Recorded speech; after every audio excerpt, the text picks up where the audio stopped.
In the name of the Father, and of the Son, and of the Holy Spirit. Amen. I danced in the morning when the world was begun, and I danced in the moon and the stars and the sun, and I came down from heaven, and I danced on the earth.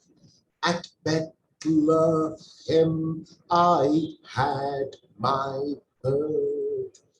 Dance then wherever you may be. I am the Lord of the dance, said he, and I'll lead you all wherever you may be, and I'll lead you all in the dance, said he. I danced for the scribe and the Pharisee, but they wouldn't dance and they wouldn't follow me. I danced for the fishermen, for James and John. They came with me and the dance went on. Dance then wherever you may be. I am the Lord of the dance, said he, and I'll lead you all wherever you may be, and I'll lead you all in the dance, said he. They strung me up and I hung on high, but I am the way that will never, never die. I'll live in you if you live in me. I am the Lord of the dance, said he. Dance then wherever you may be. I am the Lord of the dance, said he, and I'll lead you all wherever you may be, and I'll lead you all in the dance, said he. The Lord of the dance is inviting us to join in his dance. And the term dance here is a metaphor today and in the context of this talk for mission. The Lord is inviting us to join him in his mission. But before we can talk about mission, we need to understand the meaning of the term mission.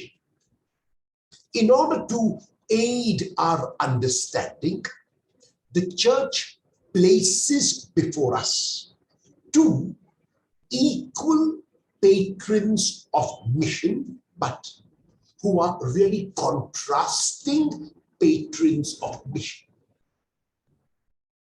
On the one extreme is Saint Therese of Lisieux, the little flower of Jesus, the little flower or Saint Therese of the child Jesus. A young woman born in the year 1873 and died in the year 1897 when she was only 24 years of age. She died of tuberculosis, and she died in the cloistered Carmel convent in which she lived from the age of 15 after having got special permission from the Pope to enter the cloistered Carmel convent at the age of 15. So for close to 10 years of her life, she lived in the cloistered Carmel, and she was a woman who had tremendous challenges with her health. And though she had so very many challenges, she never stopped remaining cheerful, smiling, accepting these challenges with such confidence and courage, and believing that even in these challenges of her health, Jesus continued to love her unconditionally, a worthy example to be emulated.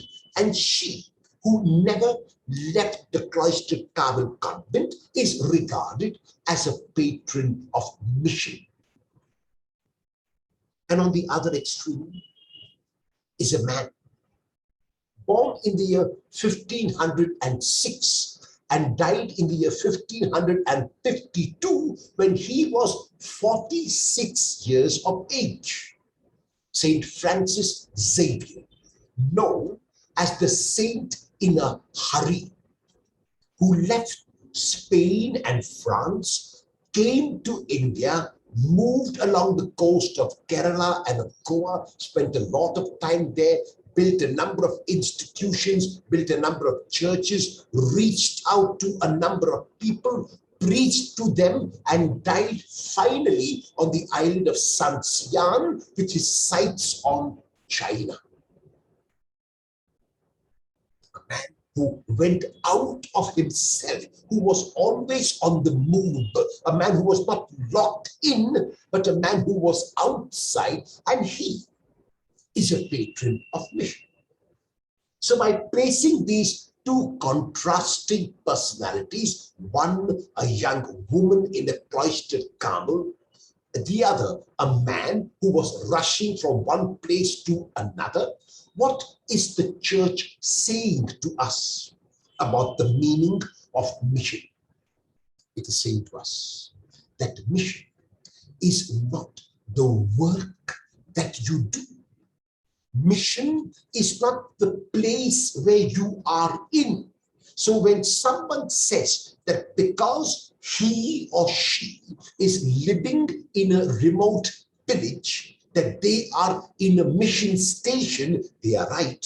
But it does not mean that because someone is living in a city or in a town or not in a village, that that person is not living in a mission station. So everywhere, city and town and village is the mission station, because in that place, mission must be accomplished.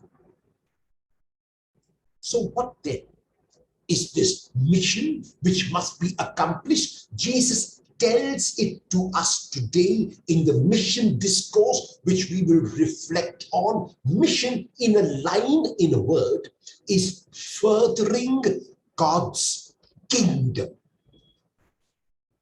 When I further God's kingdom, whether in a town or a village or a city, I am engaging in mission. And that furthering of God's kingdom can be done in a variety of ways. It can be done through a number of ministries or apostolates. And one way in which I can further God's kingdom is by teaching children, is by educating children. And I can educate children in a school in the city. I can educate them in a school in a village. I can educate them in a school in a town. Another way in which I am engaging in mission is when I reach out to the poor tangibly by providing food to them, by providing resources to them, by providing succor and help to them. Another way is when I train or when I teach or when I educate adults, and I can educate these adults wherever I am, be it in a city or a village or a town. And so the ministry that I do, the work that I do, and the place that I do it in is not as important as my furthering mission wherever I am and in whatever work I do. To understand mission then, let us reflect, meditate on the mission discourses in the Gospels. The mission discourse in the Gospel of Mark is in chapter 6, verses 7 to 13. Mark's mission discourse is made up of 7 verses.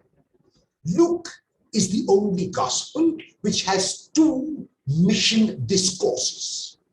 The first mission discourse in the Gospel of Luke is in chapter 9, verses 1 to 6. And it is made up of only 6 verses. It is the mission to the 12.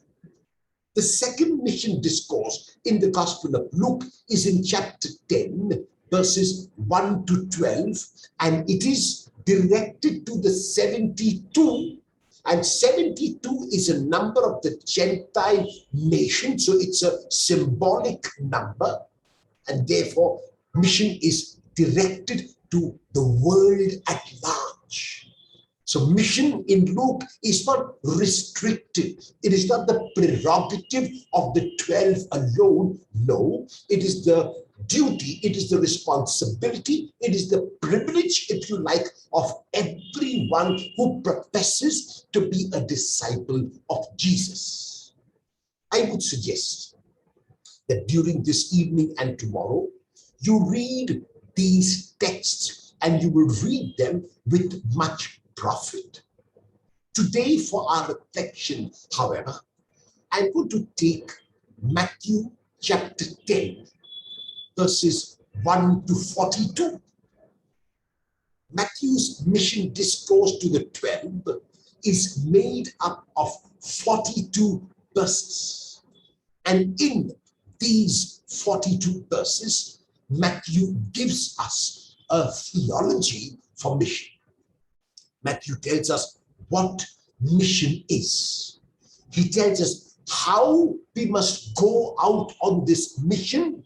He tells us what will happen if we engage faithfully in mission, and he also gives us instructions on how to handle what will happen if we are faithful in mission.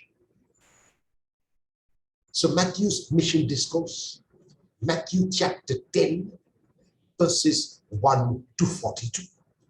We reflect on this to understand our own mission today, 2,000 years after Jesus has spoken this mission discourse to his 12 disciples.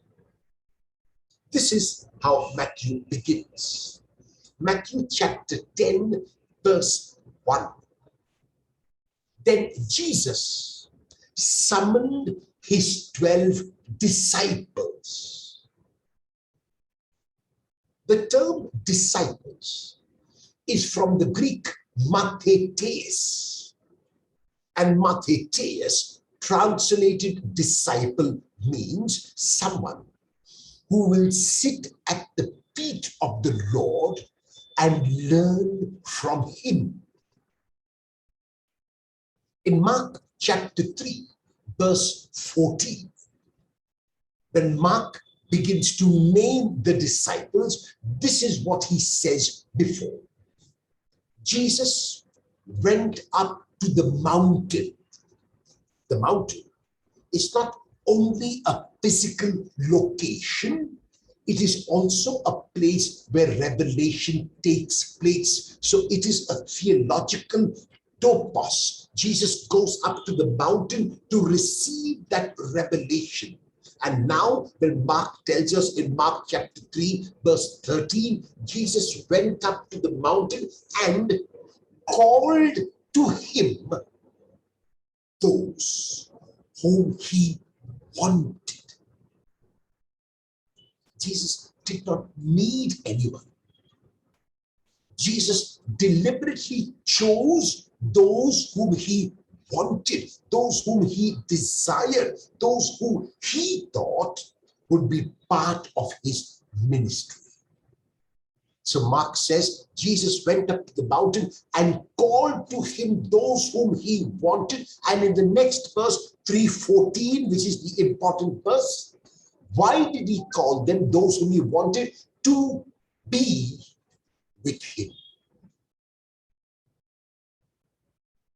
You might say, that the first job of the disciple is to be with the Lord, to remain with the Lord, to sit at the feet of the Lord and assimilate from him.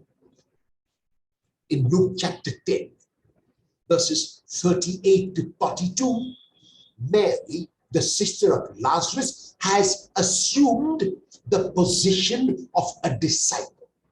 She is sitting at the feet of the Lord and assimilating from him. She's taking in what he is saying. So that is what a disciple is. Then Mark will add, and to be sent out. In other words, the sending out, it seems from the Gospel of Mark, would be after the disciple has learned from the master. And why? We need not see this as a linear process constantly, that I learn from the master and then I am sent out. No, it is a cyclic process. I learn and I go out to communicate what the master has taught me. I come back again and sit at the feet of the master, learn from him, and I go out again and communicate the new things he has taught me. And again I come and learn, and again I go and communicate. So it's a cyclic process. It never ends. My learning and my communicating. My learning and my assimilating and my sharing it with others. This is what Mark means in chapter 3, verse 14, when he says, call them to be with him and to be sent out. In Matthew chapter 11, verses 28 to 30, Jesus issues an invitation in which he says, come to me, all you who labor and are overburdened. Take my yoke and learn from me. So the invitation to learn from the Lord, to learn from the master, to sit at his feet. And so therefore, when Matthew tells us here, then Jesus summoned his 12 disciples, he's telling us that their job is to first assimilate. But already in the next phrase, Matthew gives us an insight into mission, because he says, and gave them authority. It is important to understand who gives the authority and whose authority it is. It is the Lord who gives the authority, and it is the Lord's authority and must remain the Lord's authority. And what is this authority over? Or who is this authority over? Over unclean spirits, to cast them out and to cure every disease and every sickness among the people. If we read the last verses just before the mission discourse, that is verses chapter 9, verses 35 to 37, which are the verses just before the beginning of the mission discourse of Matthew, we will read there that Jesus went about all Galilee, preaching in their synagogues, teaching the good news of the kingdom and healing every disease and illness among the people. So now, when he gives his disciples the authority to cure every disease and sickness, what he is in effect doing is he's giving them his authority and the privilege, the power, the opportunity to do exactly as he has done. He does not keep back anything. There is nothing that Jesus did that the disciples are not empowered to do. Whatever Jesus did, he gives them the same authority to do, and they are called and challenged to do what Jesus did. So by using a very, very similar phrase when Jesus gives authority to the disciples and when he talks about the authority of Jesus himself, what Matthew is saying is that the mission of the disciples is not different from that of Jesus.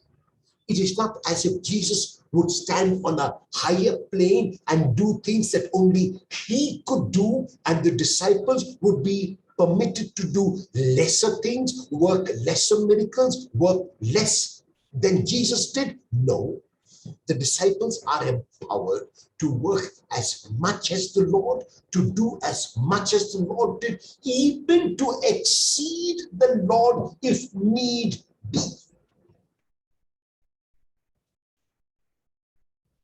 This is the magnanimity of the Lord, who holds nothing back. There is no selfishness in the Lord.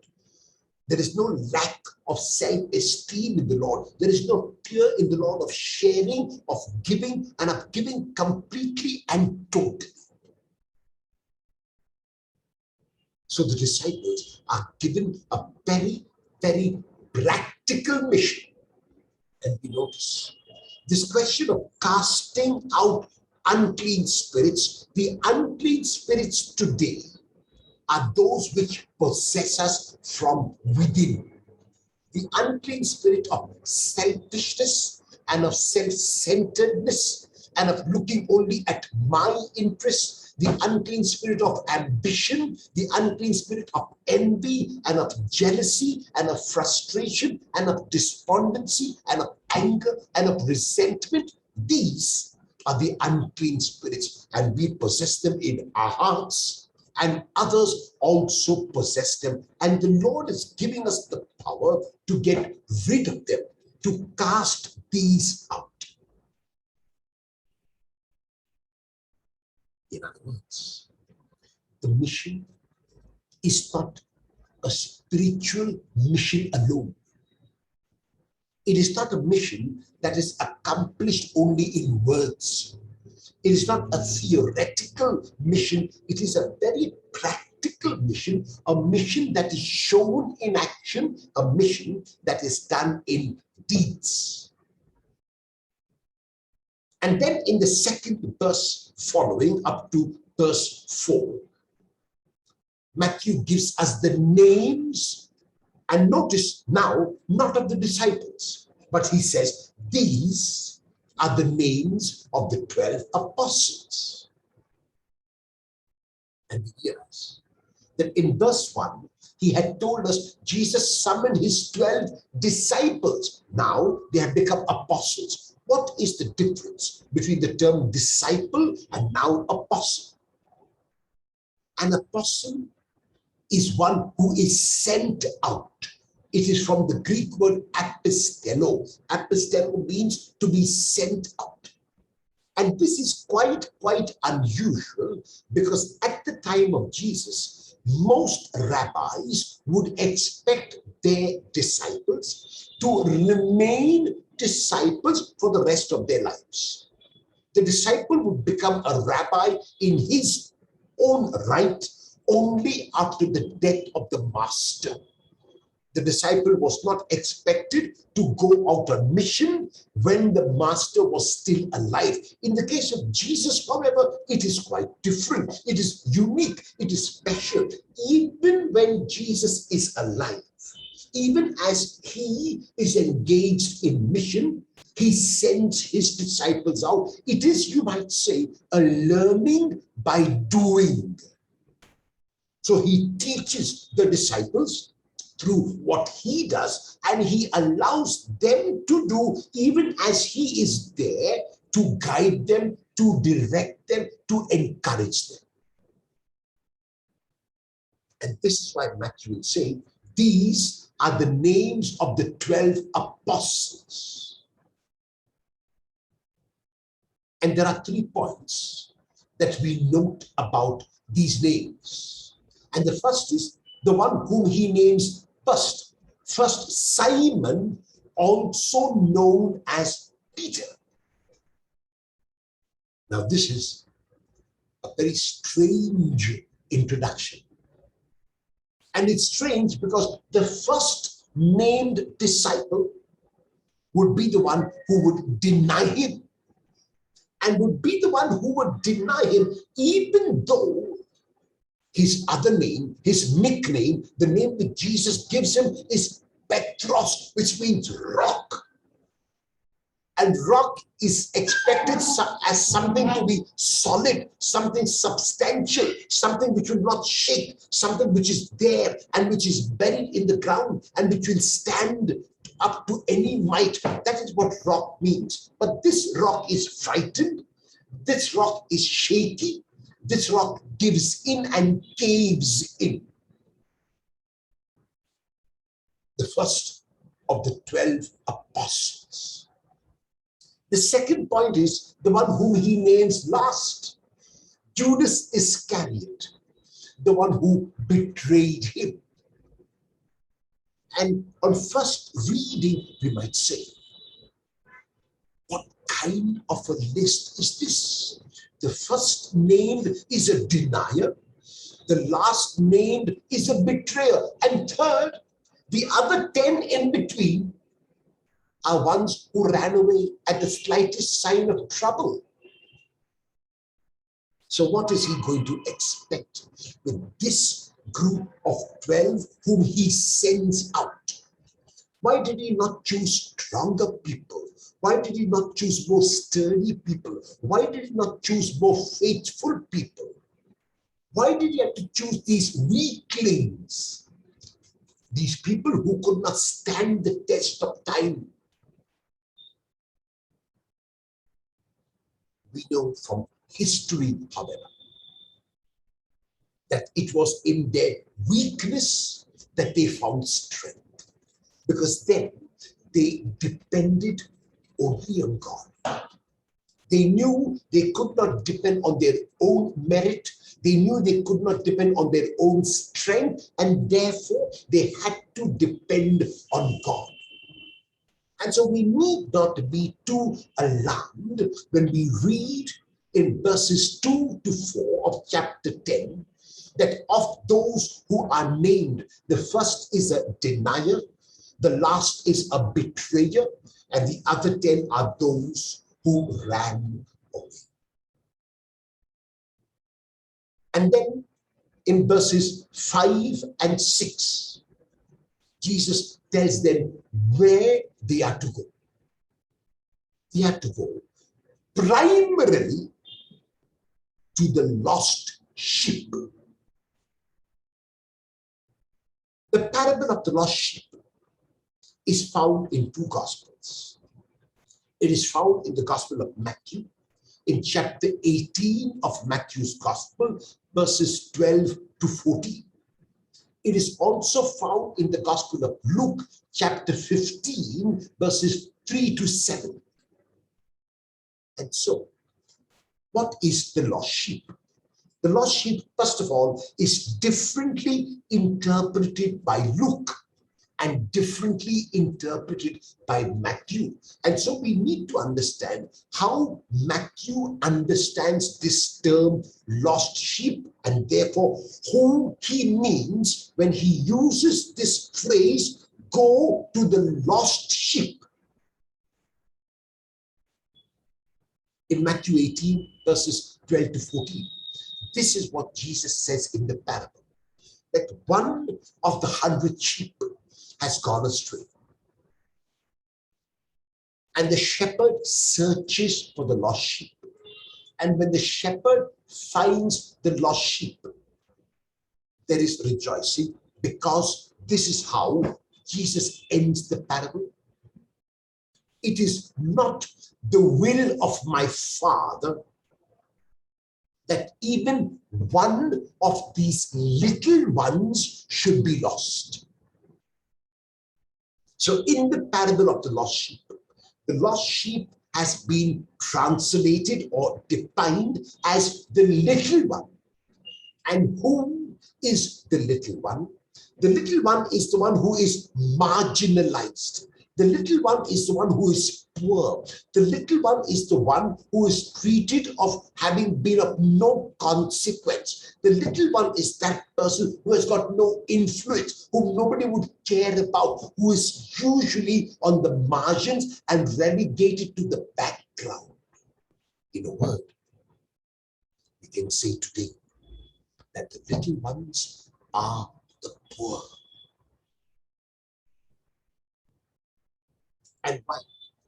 Jesus may not be telling us to go only to the poor. He is inviting us, he is exhorting us, he is encouraging us to go primarily to the poor. So we go primarily to the poor, to those whom no one else wants to go, those who are left out, who are on the margins, in the cold, in the damp, in the rain. Those are the ones who we are invited to go to first. And we do two things when we go, as mentioned in verses 7 and 8. And what are we to do? First, we proclaim that the kingdom of heaven is here. And what does the word or the phrase kingdom of heaven is here mean? It means God's love is here. It means God's mercy is here. It means God's forgiveness is here. It means God's pardon and acceptance are here. That is the meaning of the phrase, the kingdom of heaven is near. And how is God's mercy shown? How is God's pardon shown? How is God's love shown? By the next phrase: cure the sick, raise the dead, cleanse the lepers, and cast out demons. So in these four actions, we show that God loves. So the love of God is not only a verbal proclamation. God's love is here. It's not only something which I say with my lips. I tell people that God's love is here, and I show this in four practical actions: curing the sick, raising the dead, cleansing the lepers, and casting out demons. In other words, there is nothing that is outside the purview of mission. So we notice that there are people who are sick in cities, in towns, and in villages. There are people who are dead in cities and towns and villages. And there are people who have been treated as lepers in these three places, and people who are possessed with demons everywhere. So mission is not restricted.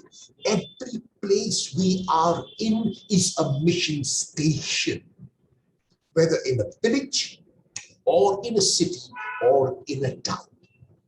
So mission, in a way, has a two-pronged approach. And that is to say and to do. Word and action. Verbal, theoretical, and very, very practical. This curing the sick, raising the dead, cleansing lepers, and casting out demons is done today in a variety of ways. It is done through education. It is done through social work. It is done through medical outreach. It is done through providing succor in the form of rations and food to people. It's done in a variety of ways. But we must never only make mission theoretical, only verbal proclamation. It cannot be. As a matter of fact, in the Gospel of Mark, in chapter 6, verses 35 to 44, when Jesus comes up, when he cannot be hidden, even though he wants to take his disciples to a lonely place, and he comes and sees this large crowd, he has compassion and begins teaching them, and then feeds them with bread and fish. So Jesus' mission was never merely theoretical. It was also extremely practical. And then Jesus gives us a four-pronged strategy for mission. And the first is detachment from things. We cannot be attached to things and engage in mission. If we are to truly engage in mission, we are to be detached from things. But if we have to be attached to anyone, it must be to God. And that's why when he sends his disciples out, he says, go without bag for your journey, go without 2 tunics, take no gold, no silver, no copper. No, don't even wear sandals, don't even take a staff. In other words, take nothing even to defend yourself. When he says, do not take sandals, the practical meaning would be when you are walking along that dusty road, when you are walking along that gravel and that mud, it is very, very likely that you would get blisters on your feet, that your feet would get swollen, that your feet would get dirty and muddy, but that doesn't matter. That doesn't matter. Comfort is secondary. Now is the time for mission. When he says, do not take a staff, he means do not even take anything to defend yourself or to support yourself. A staff was used at least for 2 reasons when a person went on a journey. First is to support oneself when one was tired from walking long distances. The staff would be used as a support, and the staff would also be used as a weapon to protect oneself against wild animals or even sometimes brigands and robbers. But Jesus says, don't take a staff. That means there is no protection, no chance of protecting yourself. And he says, don't take 2 tunics. How is that possible not to take 2 tunics? When I have to wash the tunic that I am wearing, what must I do? He says, then you wash it. And after it is dried, you wear it. So it means practically, while my tunic is being washed, I am wearing nothing. Very clear instructions in the Gospel of Matthew. These are so radical that they seem almost impossible, but the fact is that they are here. And we might interpret them today in the manner in which we want to interpret it. The fact remains that what is also important is that we must acknowledge dependence on God.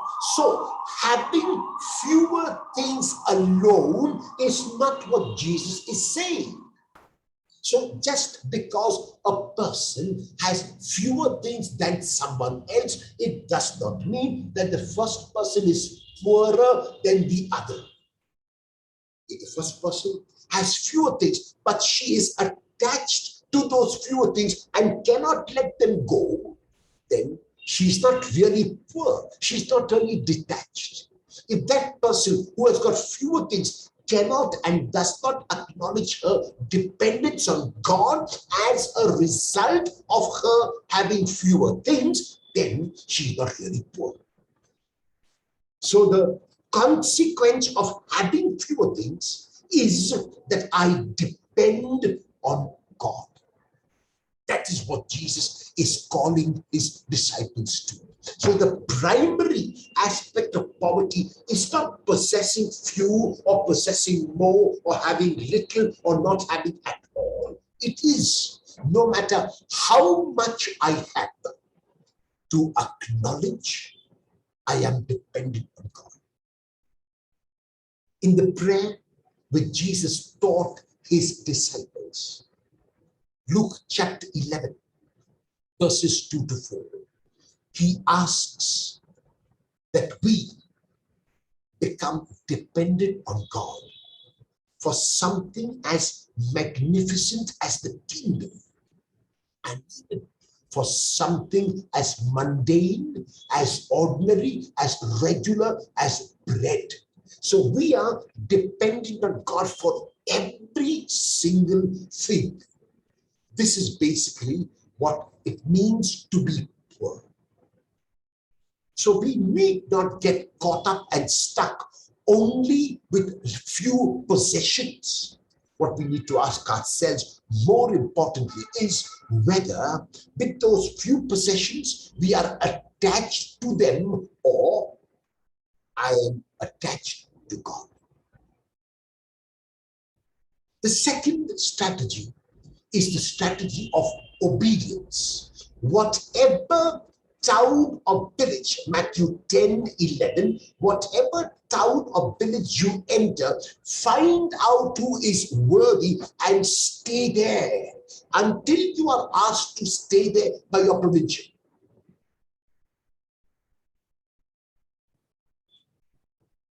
In most congregations, we have the privilege of representing our case. If the provincial were to say to us that she is sending us to a particular place for a particular ministry, in most congregations, we can share with her why we would not want to go there. We would share our reasons and say, we do not think that that is the best place for us, whether it is a question of our inability to teach, for example, our inability to be administrative, for example, our lack of knowledge of accounts, or whatever we might share with the provincial, and we might also suggest to her the place to which we might be sent. Because we would see our qualities, our talents would be more used in X place rather than in Y place to which she wants us to go. The provincial will read what we have written, will reflect on what we have written, will possibly take it up with her counselors, and then she might either change her decision and say to you, yes, I can understand, what you say makes sense, you go to place X where you want to go. Or she might say, I have read your letter, I have reflected on your letter, I have consulted my counselors, and I am deciding that you must go to Y place, not X. I know you have said these things, but I still think you will do well in Y place. Now, if after I have represented to her, she says to me to go to Y, then I must go. I go and I remain in my place, and I find my happiness in my place, because I believe that the provincial would not send me to my place if she thought that I could not work there. It would be foolish to assume that she's sending me to my place even though she knows I cannot work. No, she's sending me to my place after reflecting, after meditating, after listening to the promptings of the Spirit. She believes in her heart that my place is that place where I can fulfill my ministry to the best of my ability. Then I remain in my place. And this is what Jesus said. Whatever town or village, notice, here again, Jesus gives us an insight into mission. Whatever town or village, so that does not matter. The town doesn't matter, the village doesn't matter, the place does not matter. You are proclaiming mission, you are doing mission everywhere. There is not a single place where mission is excluded, or you will not engage in mission, or you will not do mission. Whatever town or village you enter, find one who is worthy and stay there until you leave. Stay there means when a ministry is given to you, when an apostolate is given to you, when the provincial directs you to a particular job that you are meant to do, then do it there to the best of your ability. Yes, you have represented to her, and you might think that she has not listened to you. No, she has heard you. She has listened to you, and she has decided that what you say is not as important as what she said, and she sends you to another place.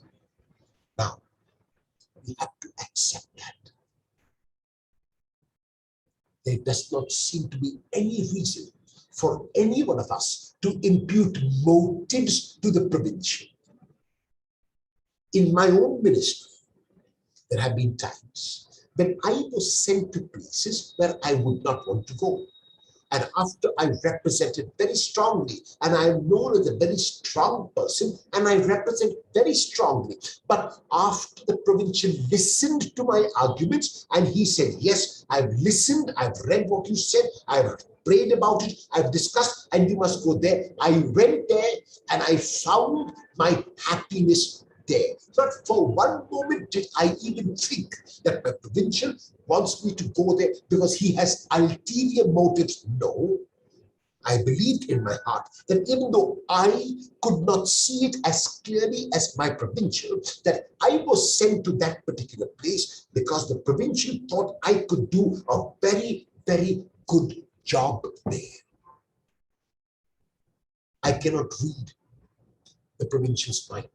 I cannot read anybody's mind for that matter. So it's not fair for me to assume that there are these ulterior motives in their minds.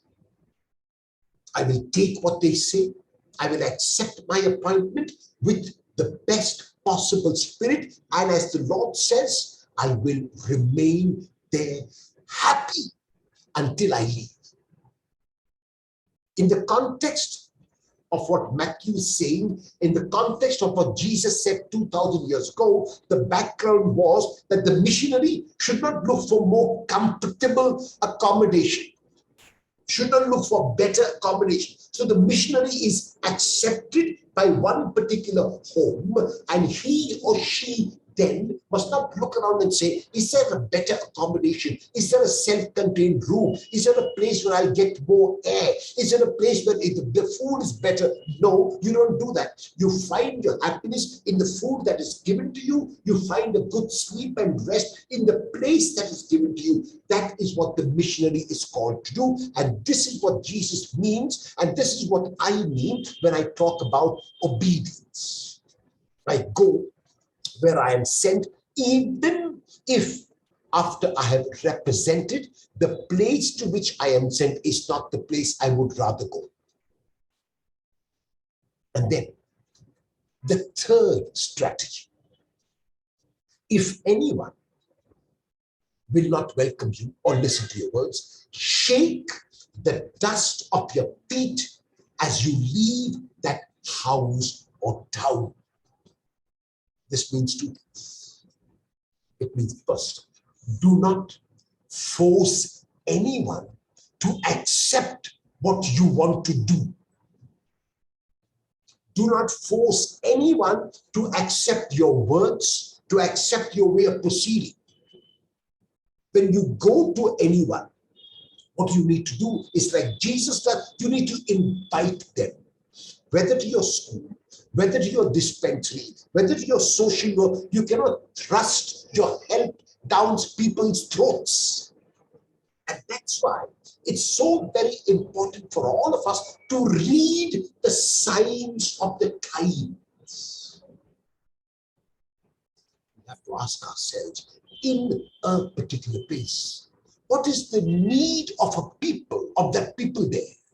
Sometimes we might begin a school where there may not be a need of a school as much as there is a need of a dispensary. If, for example, the little children in that place are falling ill on a regular basis, it is possible that that place needs first a dispensary. The children get healthy, and after they get healthy, they can come to school. Otherwise, you have a school. Most of the children are sick and they are in their homes because they cannot travel to your school. So what is the point in having a school when the children are sick? First, make the children well, let them get healthy, and then you take them to your school. So we need to read the signs of the times. And so the first point is, we do not force people to accept the help that we are giving them, because it's likely that it may not be their need. We perceive it as their need. Sometimes you might want to give food provisions, dry provisions, or cooked food to a person. And you may go to that family and you may give them, and you may think that you are doing something wonderful by giving them cooked food. But it is likely that someone else has given them cooked food just before you came, and it would have been better if you had taken some dry rations which they could use then for the night. Because now there's a danger that the food which was given to them earlier and the cooked food which you gave has to be eaten immediately, because there is no refrigerator in their home, and if they keep it till the night, it may get spoiled. So in other words, what is important is for us to be aware of our surroundings, to make a survey. What exactly is the need of this people? Not the need that we perceive, but the actual need that they have. And then I respond to that need. And that's why when Jesus says, shake the dust off your feet, what he means is, do not force a person to accept the help that you give. Offer it, invite them to receive it, then leave them free. And the second point is, be detached from the outcome of mission. Be detached from the outcome of mission. In Matthew chapter 9, verses 32 to 34, is the 10th miracle which Jesus works in what is known as Matthew's miracle cycle. Matthew chapters 8 and 9 are called the chapters of Matthew's miracle cycle, because in those two chapters there are 10 miracles, and those 10 miracles are told in series of 3 miracles each. There are 3 miracles, and then there's a saying of Jesus, another 3 miracles, a saying of Jesus, the final 3 miracles, and then this concluding miracle in Matthew 9, 32 to 34. It is the miracle of the healing of a dumb demoniac. A man has been possessed by a demon who has rendered him dumb. And after Jesus exorcises the demon, the dumb man can begin to talk. There are 2 responses to the same miracle. One response says, we have never seen anything like this. It is extraordinary. We have never seen anything like this. Another response says, he casts out demons by the prince of demons. He is on the side of Beelzebul, so Beelzebul is helping him. He casts out demons by the prince of demons. And on the surface level, one seems like commendation. Jesus is being extolled. Jesus is being praised. Jesus is being appreciated. Another seems like criticism. Jesus is being trolled. Jesus is being pulled down. Jesus is being criticized. What happens in the next verse is important.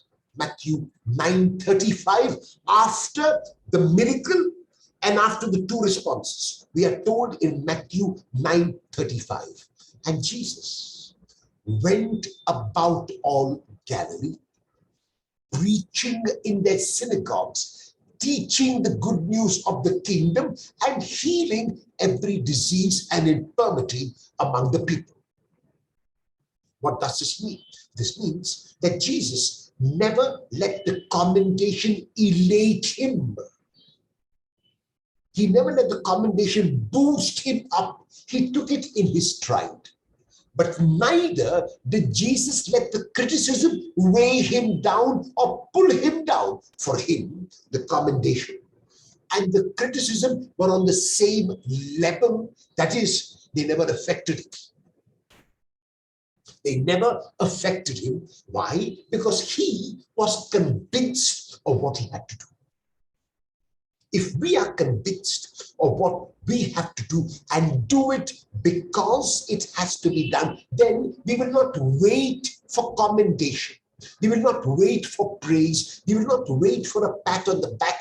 And even if it does not come, we are not disappointed. And even if criticism comes or negative remarks come, we are not weighed down.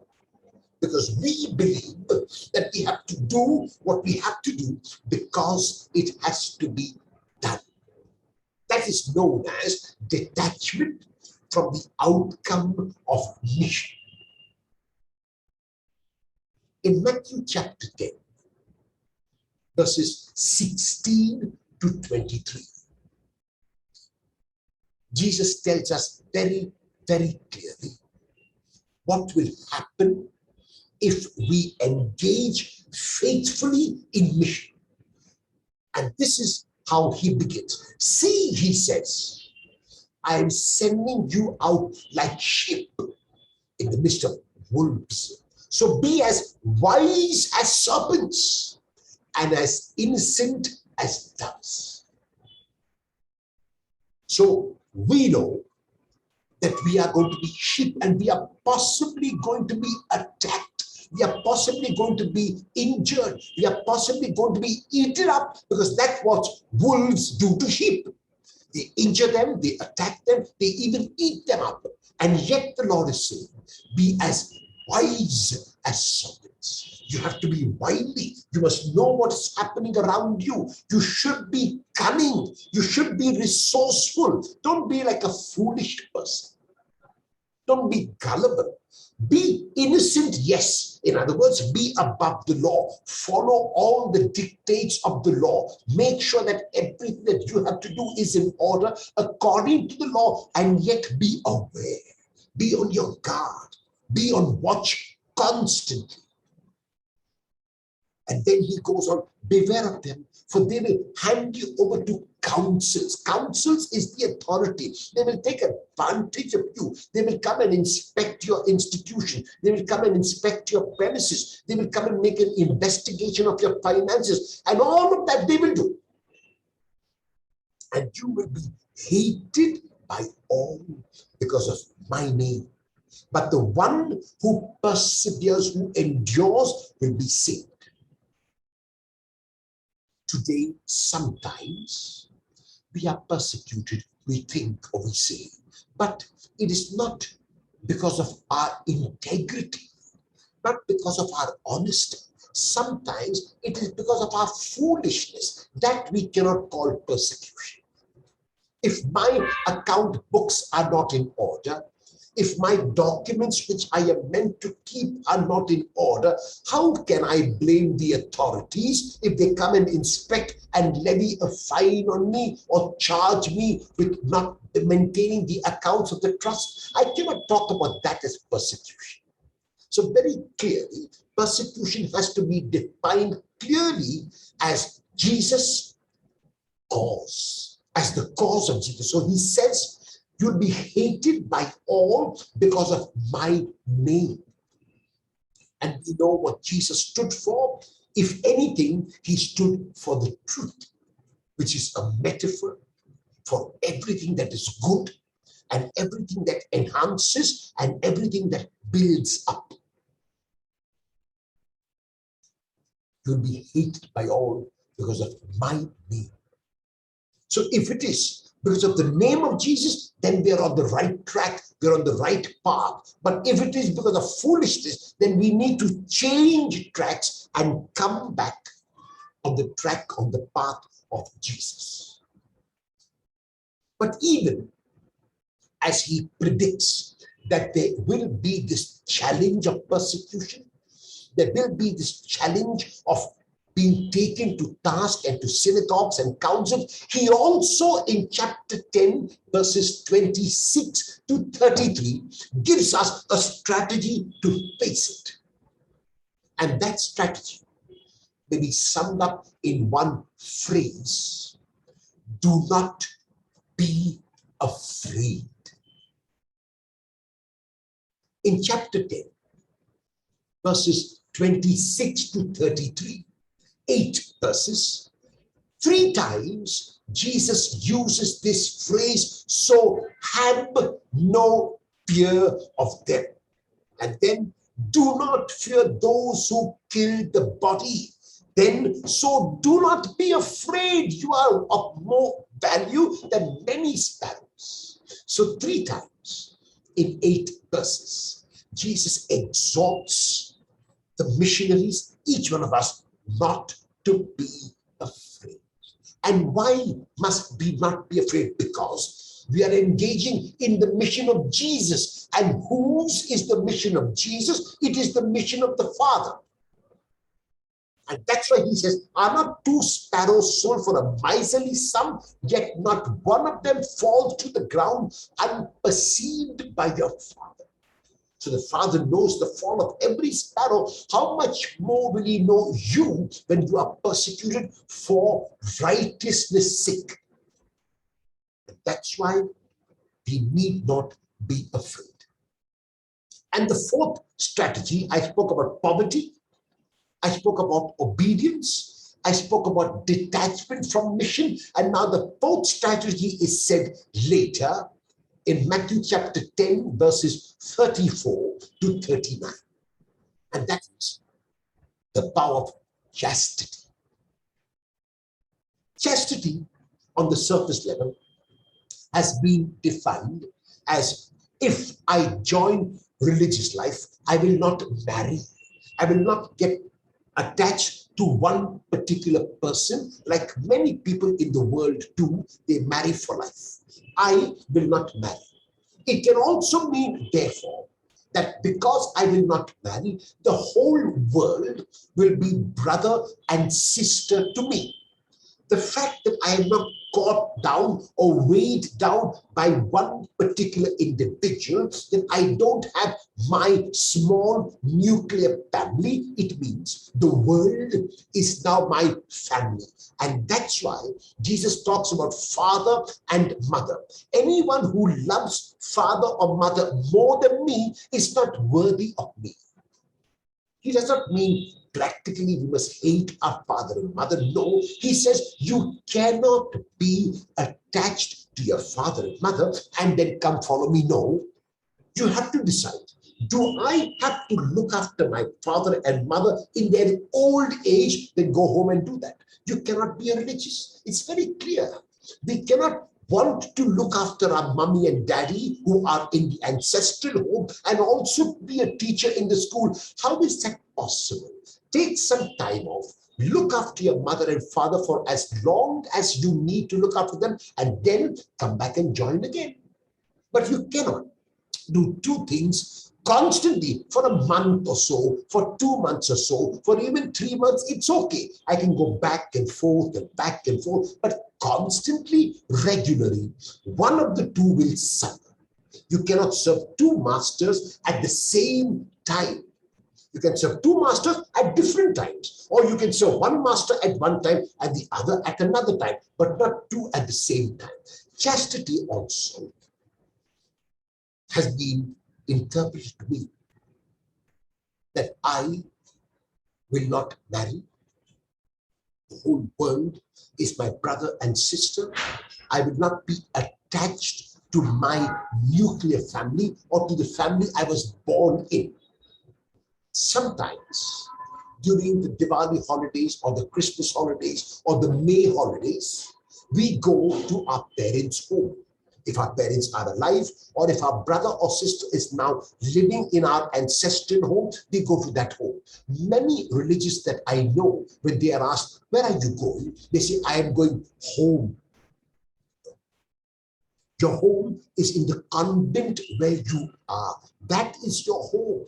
The place to which you're going to is your brother's home, or your sister's home, or your parents' home, or your ancestral home, or the home where you were brought up.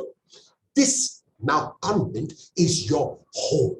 And so here is where you find your home. And that's why we sometimes do not make the place where we are our home. Because our mind is on the ancestral home and on the home where our parents live. And this is what Jesus says here. Anyone who loves father or mother more than me is not worthy of me. In this context, I want to speak about relationships.